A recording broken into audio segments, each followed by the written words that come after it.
On the agenda tonight, we're going back to 1976. We're going to be taking a look at Wishbone Ash, and they're going to be performing Jailbait.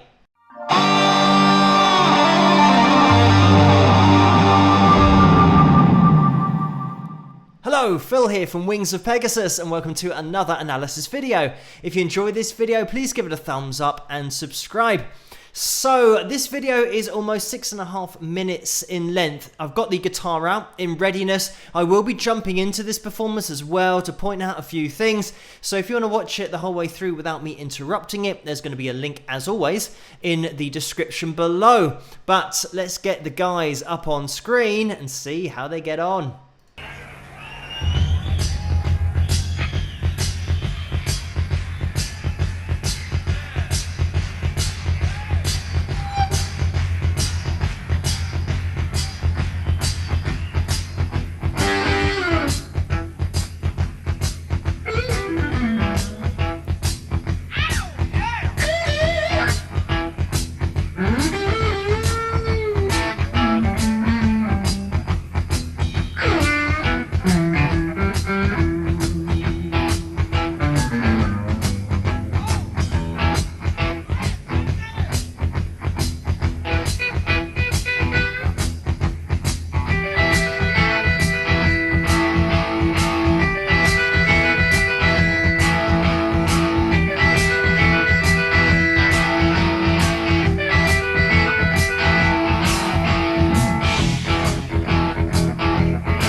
Wondering why you're always on my mind. I'm still wondering, give me a little more time.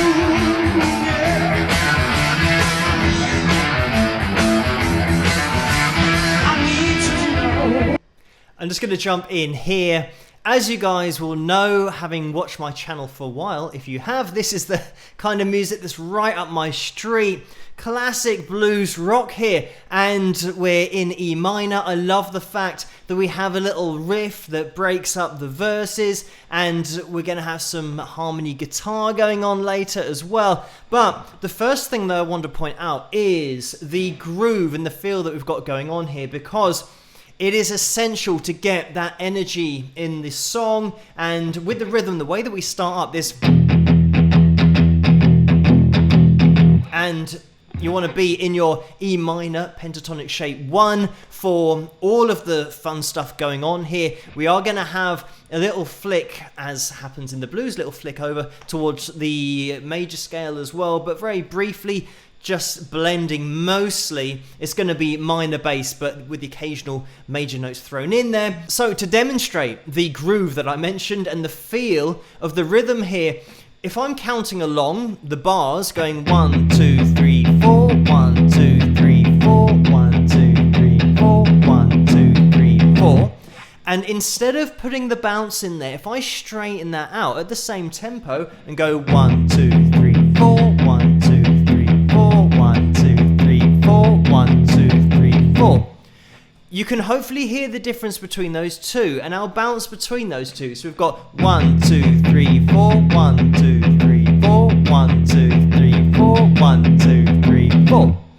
So all that's happening there is when I'm playing it straight, it means every single strum that I apply is going to be equidistant from the next. It's all really even, whereas when you start to apply a little bit of bounce in there, it means that you're delaying one of your strums so that two of them are closer together. In slow motion, that's going to sound like this.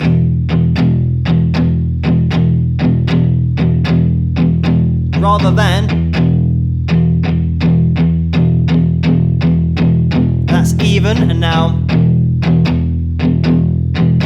you can hear how there's two strums that are closer together. So it means that we're having a little bit of a change in feel. You're not really plodding your feet, you're now bouncing. If you're going 1 and 2 and 3 and 4, it's the So we're going 1 and 2 and 3 4 1 and 2 3 4.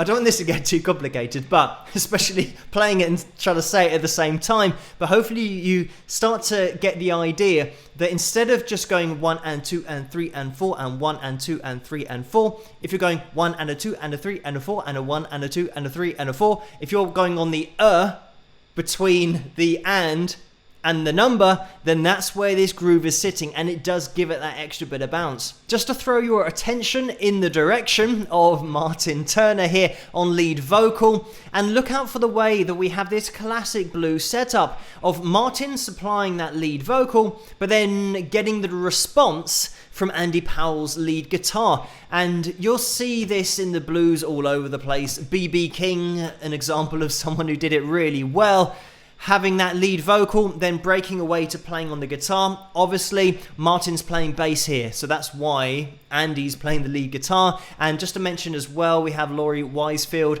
on the second lead guitar, because they will be trading blows with their lead sections later, as well as harmonizing with each other. Some great dual guitar lines going on. So we are going to get back into the performance, and I'll probably jump in again straight away because there's so much cool stuff going on, but let's get back into it. I can see your tears. Need to know why I can see your tears. I need to know how many lonesome years you cast away on me.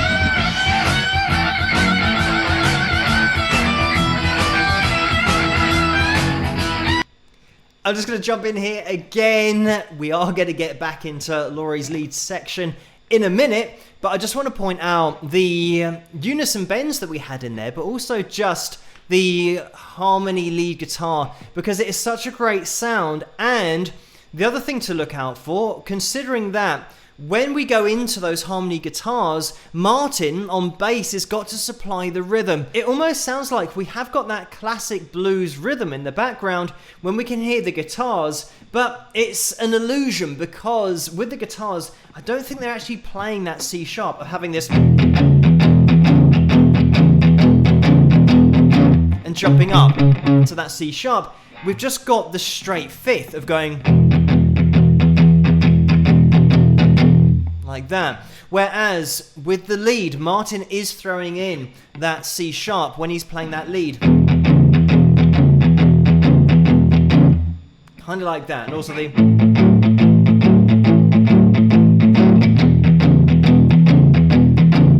So having that little bounce in there, which is trying to fill in as much of that sound underneath the lead guitars, because once the guitars are now playing lead, they're not playing any rhythm. So it's all down to Martin to play not only the root note, but the fifth as well. And playing that riff, it means that he's playing it quite high up the fretboard, because obviously on the bass, the frets are going to be smaller the higher up you go, exactly the same as guitar. So it'd be slightly easier to play higher up the fretboard of that,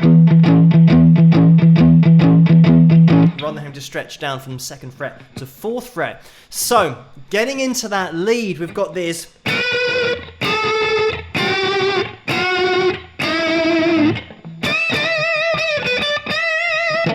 And that was just one of the lines. We've got the other guitar harmonizing with it, but it's such a cool sound. I've just made myself full screen very briefly so you guys can see what's going on with this side of the guitar. It's going to be pretty straightforward with the rhythm, the fifth that I was playing.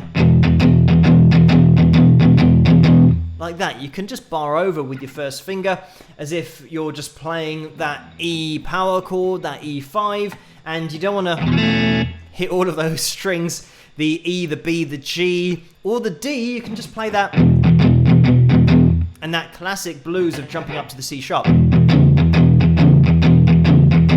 doesn't actually happen in the rhythm that's being played here on guitar. But the riff as well, that is...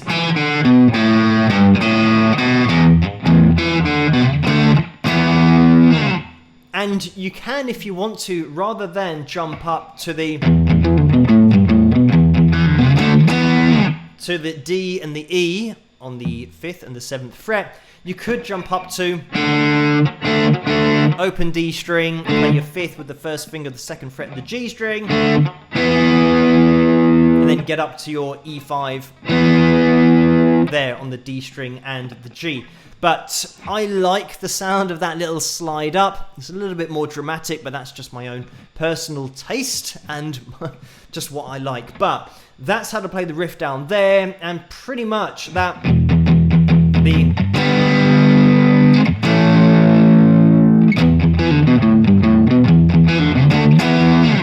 you'll then put together, that was the G into the A.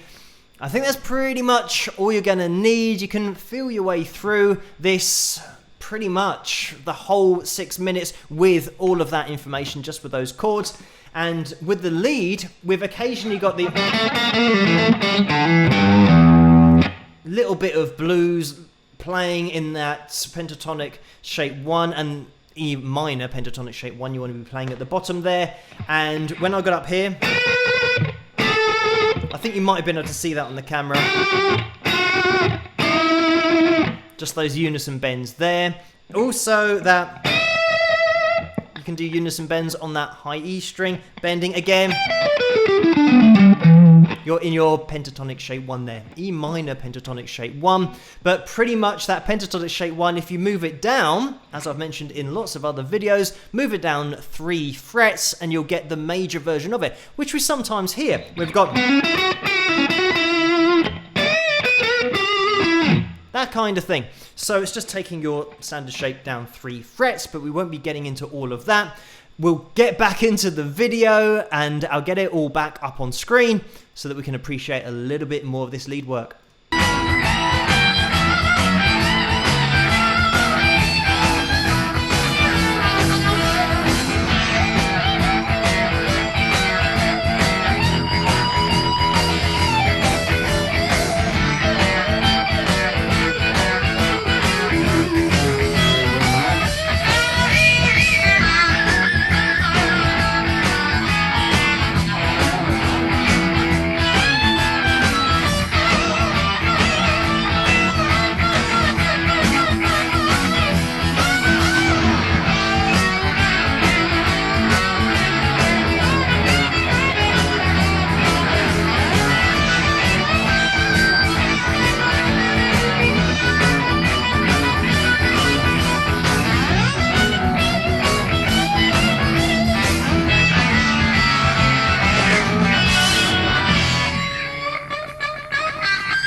I love that little breakdown, and what a luxury to have 2 lead guitar players like this in your band. But just getting into a little bit of the technique going on there, we had those bends from Laurie as well. We've got this and which is playing that bend, and it takes quite a lot of control in order to get that bend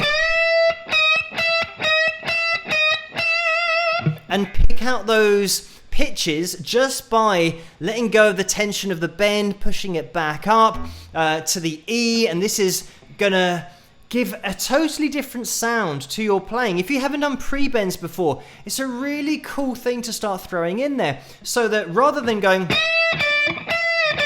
and bending up and down all the time, I actually did a pre-bend there. It starts to just work its way in naturally. So rather than going and hearing the pitch of the note ascend, if you mute it and bend it to its position, it's called a pre-bend, and that's why then you get this, that kind of thing, that, and it will give you a totally different expression with your bends once you start working that in. But we had some great examples of pre-bends there by Laurie when he got into his lead work there.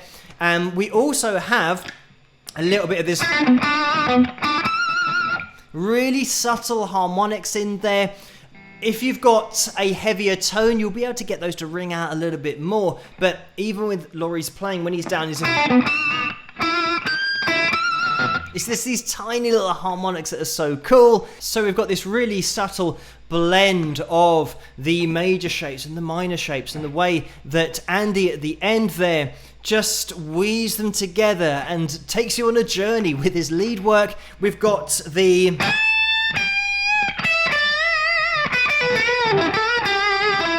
that kind of thing. When we get up to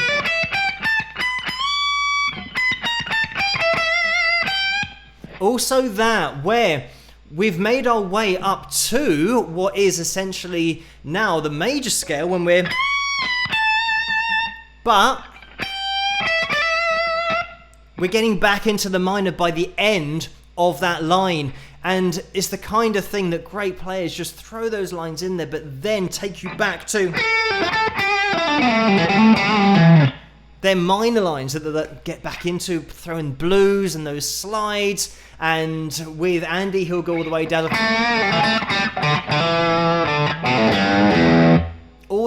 to your pentatonic shape 1 at the bottom, but throwing these lines together. And then you've got Laurie, who also is going to be playing that extended shape. And you've got the major in between that you can go to. So there's really cool stuff going on here from a lead perspective, but also when you take a step back and look at the whole band and the tightness and the fact that we've got all of these different sections of the song where you'll have an intro, you'll have the verse, you'll have a riff that comes in to break it up into another verse, then you get into the lead sections. And by the way, from a rhythm perspective now, when we do go back to the rhythm guitar, we've got that classic blues riff is now being played, whereas previously we didn't have that. So it's something that's been added to go underneath the solo sections. I know that this video has probably already gone on for ages, but let's get back into it.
And there we have it. Something that I quickly want to point out is the fact that when you are watching this performance and you're looking at Martin supplying that lead vocal, because we're zoomed in on his face for the most part, you're not really getting to see the bass work going on or appreciating how tight he has to be with Steve Upton on drums here, because they are the foundation. And when they're playing and when he's singing, it's playing, singing at the same time, doubling the difficulty, but it's even more important when you're playing bass to be in the pocket with the drummer, because everything's placed on top of that foundation. But there is so much that you can point out about this performance, because it's just great playing, great work across the whole band. And by the way, Ted Turner left in the early 70s. This was 1976, so that's why Laurie's on stage and Ted isn't there.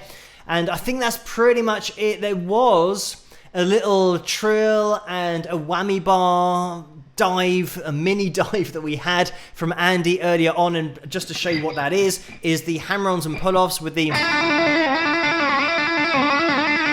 and just touching down on that whammy bar. In order to get the trill with the left hand, you need to do hammer-ons and pull-offs.